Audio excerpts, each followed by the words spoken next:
আর যারা নামাজ পড়েন না তাদেরকে আমি একটা হাদিস শোনাবো, একটা হাদিস শুনবেন। নবী সাল্লাল্লাহু আলাইহি ওয়াসাল্লাম বলেছেন, قال النبي صلى الله عليه وسلم بين العبد وبين الكفر والشرك ترك الصلاة।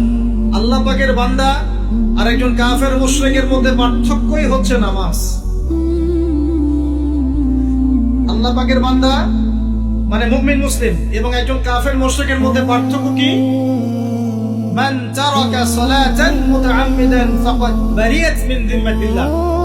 কেউ যদি ইচ্ছাকৃতভাবে তার উপর ফরজ নামাজকে ছেড়ে দেয়, সে যেন আল্লাহ পাকের জিম্মেদারি থেকে মুক্ত হয়ে গেল।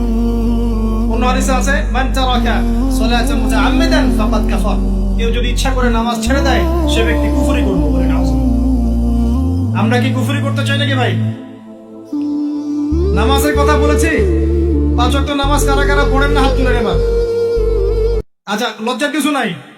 এখন আমার সাথে তওবা করেন, আমার সাথে তওবা করেন, বলেন আস্তাগফিরুল্লাহ আল্লাযী লা ইলাহা ইল্লা হুয়াল হাইয়ুল কাইয়্যুম ওয়া আতুবু ইলাইহি। আল্লাহর কাছে সাক্ষী রেখে বলেন, আল্লাহ আমি জীবনে যত রাকাত নামাজ ছেড়ে দিয়েছি এর জন্য আমাকে মাফ করুন। ইনশাআল্লাহ আগামী জীবনে আমি বিনা ওজরে 1 ওয়াক্ত নামাজও বাদ দিব না। রাজি আছেন ইনশাআল্লাহ?